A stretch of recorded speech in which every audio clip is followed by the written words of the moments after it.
Football team. Not that well, it could probably be mine, but it couldn't be yours. And how wonderful to see you all. But in particular, may I say how wonderful it is that we are joined by a man who is part of the history of the Liverpool Jewish community, who served this community so faithfully and graciously for more than 30 years. Rabbi Wollenberg. Rabbi Wollenberg, it's wonderful to see you here.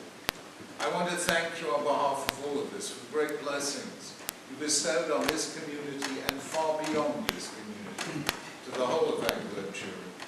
May I say it's one of the most beautiful things about this transition, the way you have graciously helped your successor into office, given him of your wisdom, made space for him, and behaved in the most exemplary way. Rabbi Wollenberg, may Hashem bless you with good health for many years to come, and may you continue to bestow your blessings on all of us. Amen. And finally, not quite finally, what a day! What a day! What do you call one new school and two new rabbis? There must be something that goes with it. All I can say is it's new beginnings with a vengeance. And it is wonderful to see this historic Jewish community of Liverpool renew itself in such an outstanding way. The truth is, Liverpool is today not as large as it once was. In a sense, it is a small, though very compact and close community. And I think, therefore, what I have seen today tells me something of the Jewish people's role in history. We have always been a small people. 1/5 of 1% of the population of the world. But somehow we've always made an impact beyond our numbers. Just in academic achievements alone, Jews, this 1/5 of 1% have won 20% of Nobel Prizes in chemistry, 26% in physics, 27% in medicine, 41% in economics. And one way or another, I don't believe that is because we are any better than anyone else, but because God wanted us to be a signal of hope to all of humanity, to say that you do not have to be numerically large to be great. A small people, a small group of people, can achieve extraordinary things if they open themselves to a power greater than themselves, and if they are driven by high ideals. So I cannot tell you what a joy it has been. As I get old, Liverpool Jewry gets young. One way or another, it has been a day of new beginnings, and I feel that Liverpool is in for a new input of life that is going to make all of us young again. And finally, Achron Chaviv, the hero, the star of the day, Rabbi Mordechai and Rabbi Wollenberg. What a delight to have you here. I have to say, Rabbi Wollenberg, you've worked this out already, haven't you? You know him by now. A young man wise beyond his years, a deep scholar, a hugely compassionate human being, a person of great spirituality, but a person down to earth enough to be approachable, even knows how to use Facebook. That's what we have grandchildren for.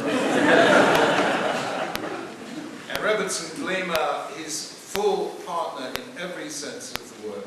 It is absolutely wonderful to see the great impact you've had on this community in this your first year.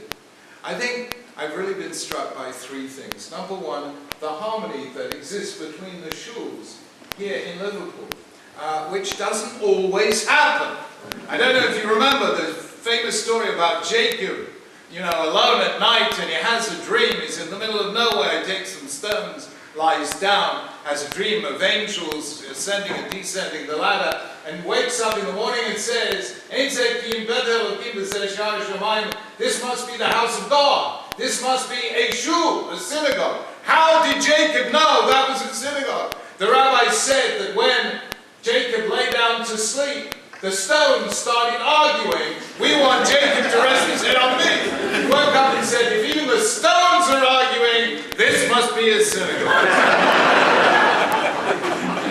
I must say you are creating a dramatic new precedent here in Liverpool that shuls can live together in harmony. Secondly, Rabbi Wollenberg and Rabbi Wollenberg, what a delight that you brought your young children into the shul in the most wonderful way. I have to tell you something. There was only one time in 21 years that I have pulled rank as a chief rabbi.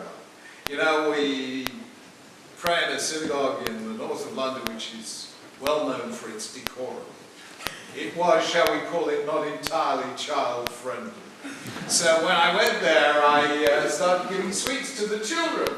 And they all came running up to me because the chief rabbi's got sweets.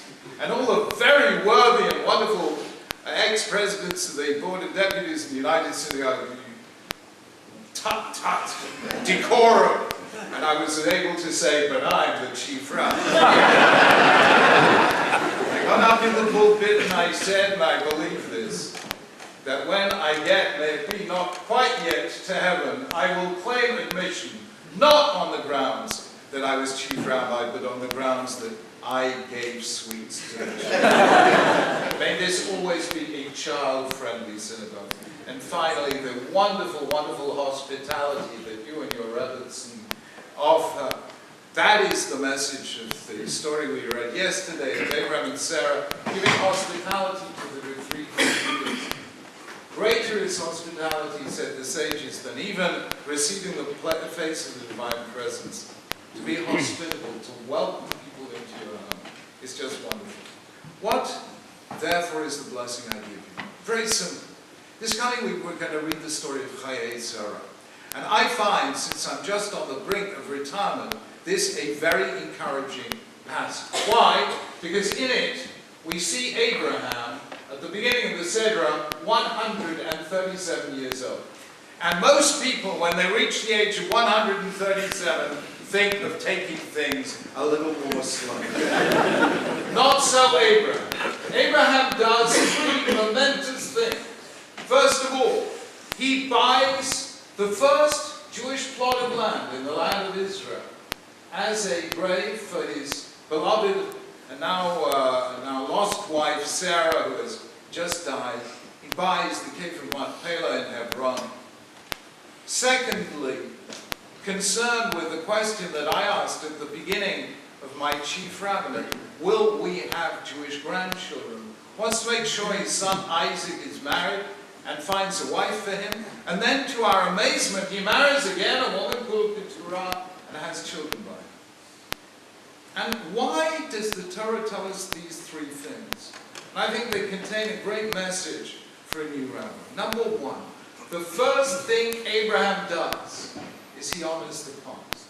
You cannot build the future without first honoring the past. If you do not know where we came from, you will not know where we should be going to. This particular shul, the Childwall Synagogue, has great traditions. And you, Rabbi Wollenberg, will honor those traditions, taking the past with you, as Moses took the bones of Joseph with him as he led the Israelites out of Egypt into Israel. We honor the past. But secondly, as with the marrying Isaac, our greatest concern is to build for the future, to make sure we do have Jewish grandchildren. And that is equally important. You have to be concerned with the young as well as with the not so young. And I think you and Robinson Blima will do just that. Make sure you have lots of programs for young people, that they really feel welcomed here, that they take part as they've just done now in the service, and that's lovely. And finally, this extraordinary moment where Abraham marries this woman Keturah, and the rabbi said, who was she? And they answered, actually, she was Hagar, his previous wife, who he had sent away because of the conflict with Sarah. And now he was bringing her and his son, and he had to send away Ishmael back into the family. Abraham was engaged in what we call nowadays kiruv, in outreach. He was bringing back people who were estranged. And that, I know, Rabbi and Robertson, you want to do. The truth is that by caring for the young, reaching out to the estranged, and by honoring the traditions of the past, you bring together the greatness of the past of Childwall Synagogue together with a wonderful future. Friends, I have to say that this is a lovely community. I've been here many times before, and I think it is just about to begin a great future.